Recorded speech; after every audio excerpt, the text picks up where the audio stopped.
हमनी के संस्कृति, हमनी के संस्कार सदा रहे हमनी के साथ। भारत के महान ग्रंथ और काव्य सब के संपूर्ण संकलन सब्सक्राइब करें तिलक।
हम कह रहे ना कि सुभद्रा खातिर वर ढूंढे के कौनो जरूरत ना पड़ी, वर स्वयं ही द्वारका चलाई।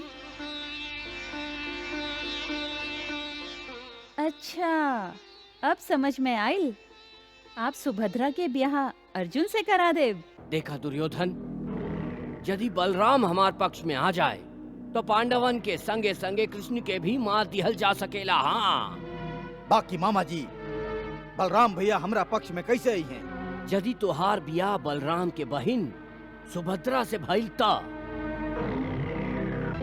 भाई भाई में दरार पैदा करे के कुटिल चाल शकुनी कौरव और पांडवन के बीच चलले रहन, और आज फिर से उहे चाल कृष्ण और बलराम के संगे चलले बढ़न। 1 2 3 और 4। मामा जी आप तो हार गए नी। दाऊजी, ए हार में भी एगो शांति मिल रहल है कि हम आप जैसन बलवान से हार रहल हई। अच्छा तो मामा जी, अब हम अपन कमरा में जाए चाहब।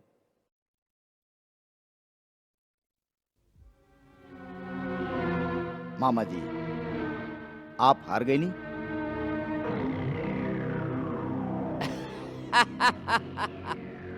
भगीना, हमके तो एहार में तोहार बियाह के शहनाई सुनाई दे रहल हा। बलराम के हम हर तरह से प्रसन्न रखल चाहत हई, काहे कि हम चाहत हई कि हम जब सुभद्रा के बियाह खातिर बलराम के संगे जुआ खेली तो जीत हमरे होखे के चाही। हाँ,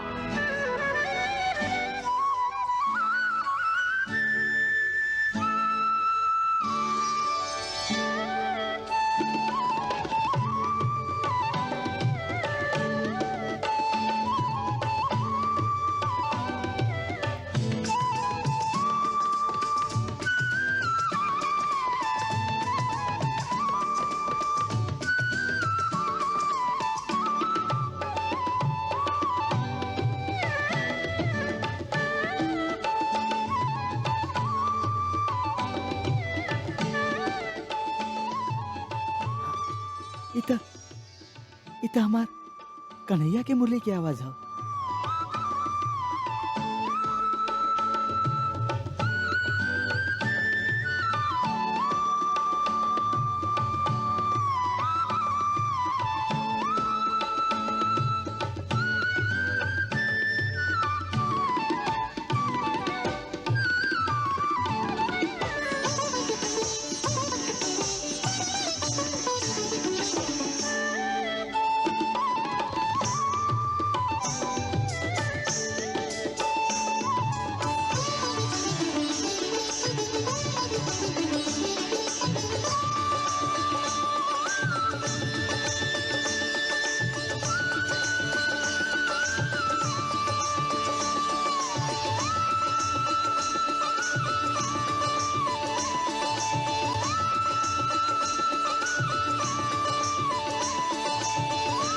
कन्हैया,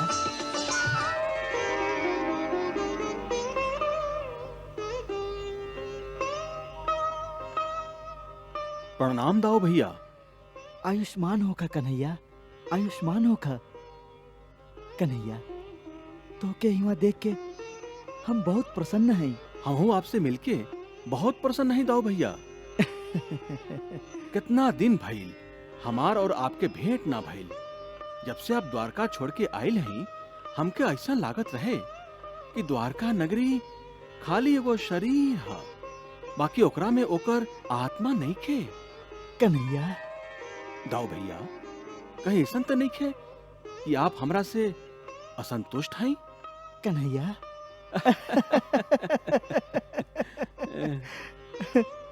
ये कैसे हो सकेला कन्हैया? तोहरा से असंतुष्ट होके के मतलब है अपना आप से असंतुष्ट होखल। तब फिर आप द्वारका काहे नहीं खिलौटत? वहाँ सब आपके प्रतीक्षा करत आन। और हाँ, रेवती भाभी तो बहुत बेचैनी से आपके प्रतीक्षा कर रहा है। कहीं ऐसा तो नहीं खे कि अब आप हस्तिनापुर में ही डेरा डारो? ना कन्हैया, ऐसा विचार कबो मन में भी मत लइहा। ना हम अपन कन्हैया से दूर रह सकेनी और ना ही कबो द्वारिका के छोड़ के कोनो और नगरी के बारे में विचार कर सकत हैं। आहा, आप द्वारका से इतना प्रेम करी ले, फिर भी अब तक आप हस्तिनापुर में ही हैं। हाँ कन्हैया, हम वचनबद्ध हैं। वचनबद्ध? हाँ हम समझ ली ना दाऊ भैया। कन्हैया, दुर्योधन के हम अपन शिष्य बना ले हैं। बाकी ओकर शिक्षा समाप्त होते ही हम द्वारिका लौट आए। इहाँ पल भर भी ना रुकब। सचमुच आप कितना भोला है दाऊ भैया। और लोगन के बात में आके अपना लोगन के छोड़ के पराया लोग के बीच में रह रहा है। पराया? दुर्योधन कोनो पराया नहीं है कन्हैया। आपन भी तो नहीं खन। पांडव हम लोगन के बाड़न, काहे कि उनकर माई कुंती हम लोगन के सगी बुआ है। कौरव तो पांडवन के भाई बाड़न, ऐसे हम उनका के आपन माने ले। ना कन्हैया, तुम्हारे विचार से हम सहमत नहीं थी और ए विषय में हम तोसे और कुछ भी कहल या सुनल नहीं की चाहत। बस दाऊ भैया, बस हमके यही बात के डर रहे। यही से तो हम स्वयं चल के आपसे मिले इहवा आयल हैं। कन्हैया, हम दाऊ भैया, हम आपके बिना ना रह सकिले। चली ना वापस द्वारका हमरा संगे।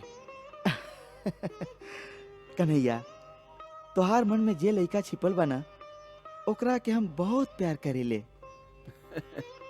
कन्हैया, सचमुच तू एगो लइका के तरह निश्चल बड़ा। तो फिर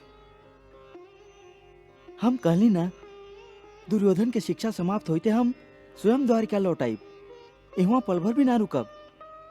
अब तक तू हमरा से असंतुष्ट नहीं खाना। ठीक है दाऊ भैया, जैसन आपकी इच्छा।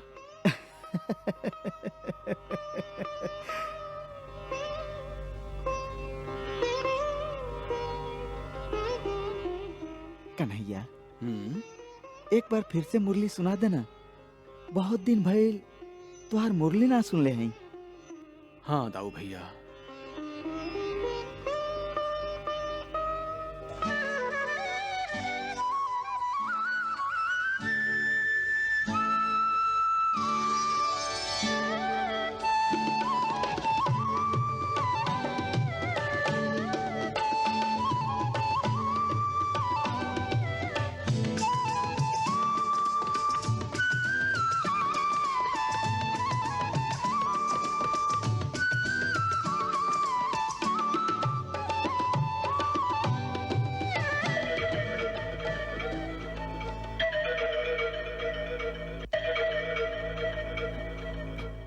कन्हैया,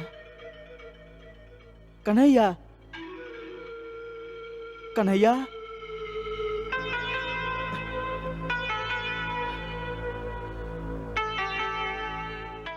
कन्हैया, कन्हैया, कन्हैया, कन्हैया, कन्हैया, कन्हैया, कन्हैया। दाऊ जी, इतना रात के आप? शकुनी मामा, यहाँ कन्हैया आयल रहे। कृष्ण? दाऊ जी, आपके कोनो भ्रम भइल होई। भ्रम? वासुदेव तो द्वारका में बाड़न। ना ना, वो यहाँ स्वयं आयल रहे। हमरा विचार से तो आप कोनो सपना देखले हो खब दाऊ जी। सपना? हाँ, सपना। आपके कृष्ण के याद आइल होई, जैसे आपके मन ई नाटक रचले होई, जैसे आपके ई लागल कि श्री कृष्ण इहाँ आइल रहन।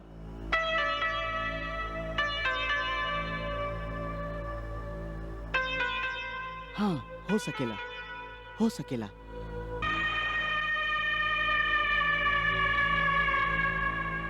कृष्ण इहवा बलराम से मिले आइल रहे। जरूर ओकर कोनो चाल होई। कृष्ण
भगवान, कहा देवी। आज आपके बांसुरी के सुर व्याकुल हो गई रहे। हमके ऐसन लागत रहे जैसे आप केहू के मना रहल हैं। देवी, हम तो से कुछ छिपा नहीं सकत।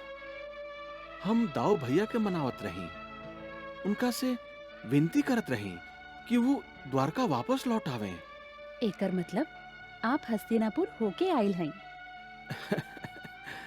देवी, शकुनी मामा हमार भोला भाला दाऊ भैया के जाल में फंसैले बाड़न। यही से हम उनका के सावधान करे गए रही। बाकी दाऊ भैया हमार बात समझे खातिर तैयारे नहीं खन। एह में आप इतना काहे दुखी हो रहल हैं प्रभु? दुखी? तू तो जानते हो कि मनुष्य के भूत हम हैं, ओकर भविष्य भी हम हैं। ये विश्व के निर्माण हम ही तो कैले हैं। हम ही सूरज हैं, हम ही चांद हैं, हम ही हवा हैं, हम ही आग हैं। अखिल चराचर में हम ही समाइल हैं। हम ही वर्तमान हैं और भविष्य भी हम ही हैं। ऐसे भविष्य में जे कुछ भी होखे वाला है ओकर हमके पहले से ही ज्ञान होखेला। यही कारण हमरा मन में भय उत्पन्न हो रहा है देवी, और दाऊ भैया के समझावे के खातिर भी हम यही से गए रही, काहे कि भविष्य में अनर्थ होखे वाला है, ओकरे चिंता हम करत रही। आप भविष्य की चिंता करत रही, बाकी प्रभु कुछ वर्तमान के भी तो सोची। आप कहले रही कि सुभद्रा और अर्जुन के संबंध हुई, बाकी हमके तो ओकर कौनो लक्षण दिखाई नहीं के देत। दोनों के मन में आपके माया प्रेम के बीज तो डार दिले है, बाकी आज तक दोनों प्रेम के व्यक्त करे में संकोच करत आरन। तब संबंध कैसे हुई? हमके तो विश्वास नहीं के होत। ई संबंध तो अवश्य संभावी है देवी। ई कौरव और पांडव वंश के जे महाविनाश होखे वाला है, ओह महाविनाश के खंडहर में एक ही फूल बची, और वो फूल सुभद्रा के गर्भ से पैदा होखे वाला है। यह विधि के विधान है देवी। भगवान, आज आप ऐसन निर्मम बात काहे कर रहल हैं?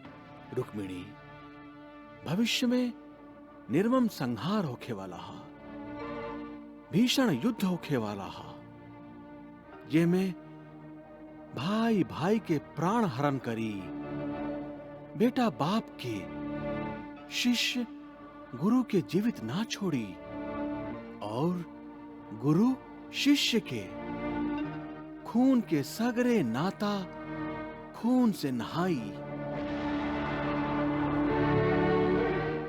हाँ, खून के सगरे नाता खून से नहाई रुक्मिणी। असलियत भयंकर है, महाभयंकर। यह संहार में कुरुकुल के विनाश अटल है। कुरुकुल जैसन महाप्रतापी कुल त नष्ट होकबे करी, बाकी हम यही कुल के एगो फूल के बचावल चाहते हैं देवी। वो कैसे? अर्जुन और सुभद्रा के ब्याह करा के। ऐसे भीषण युद्ध न हुई? युद्ध तो होकबे करी, और निर्मम संहार वो भी अटल है देवी। तो फिर आप कुरुकुल के केहे तरह बचावल चाहत हैं? हम कुछ समझ ली ना। निश्चय ही कुरुकुल वंश के संहार होखे वाला है। सुभद्रा कुरुकुल वंश के आधार बनी। हाँ रुक्मणी, सुभद्रा से ही कुरुकुल के वंश चली, और यह वंश के रक्षा भी हमके ही करे के पड़ी। सुन के संतोष भइल भगवान। बाकी सुभद्रा और अर्जुन के मिलन तो करा दी ही। दोनों एक दूसरे की तलाश में शिकार खेले के बहाने जंगल में गई बाड़न। बाकी वो देखी,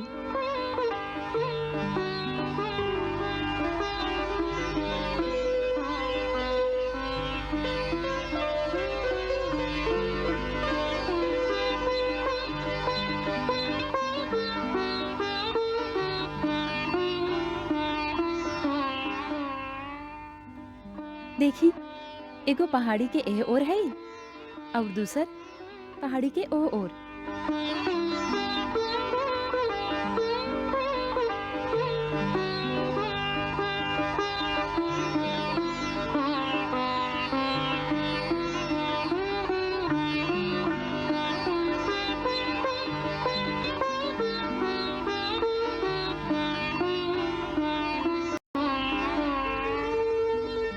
भगवत, आप तो स्वयं प्रेम के अवतार हैं।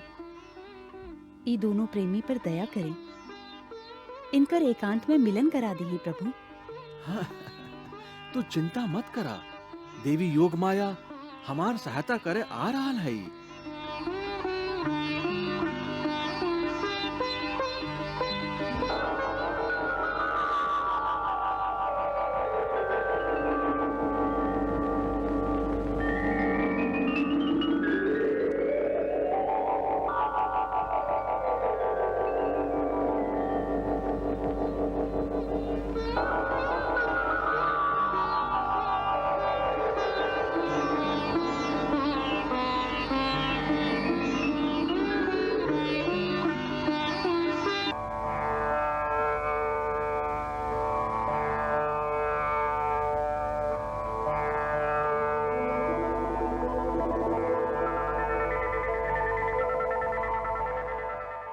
हे जगदीश्वर, हम आपके इच्छानुसार आपके सेवा में उपस्थित हैं।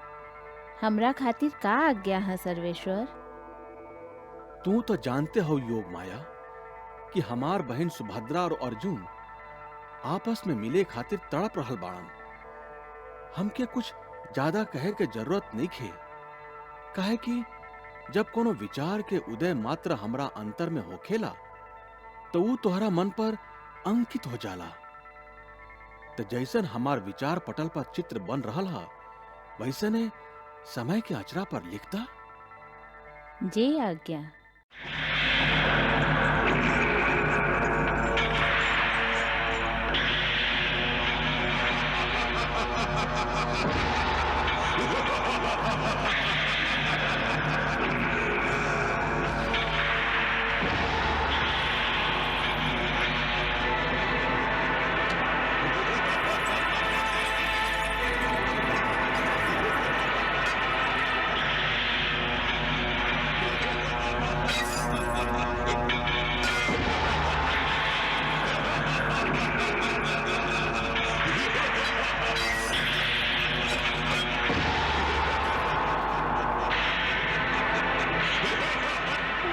वासुदेव, केहू है? वासुदेव, बचाओ! केहू बचाओ! केहू बा?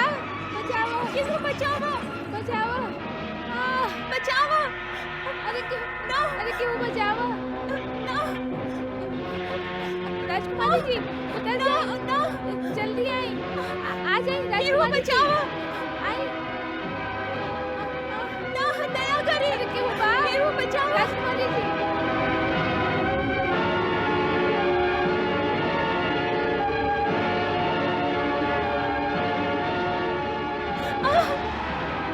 भैया बचाओ! वासुदेव बचाओ! बचाओ हमके! हमार रक्षा करी भैया! भैया हमार रक्षा करी! हमार रक्षा करी! केहू बचाओ! पार्थ बचाओ हमके! हमके बचाओ! ठहर दुष्ट ठहर। आपन प्राण के रक्षा चाहता रे तो सुभद्रा के छोड़ दे। ना छोड़ा। यदि तू वीर बड़ा तो कर सुभद्रा के रक्षा। हम तो एकरा के लेके ही जाइब।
Krishna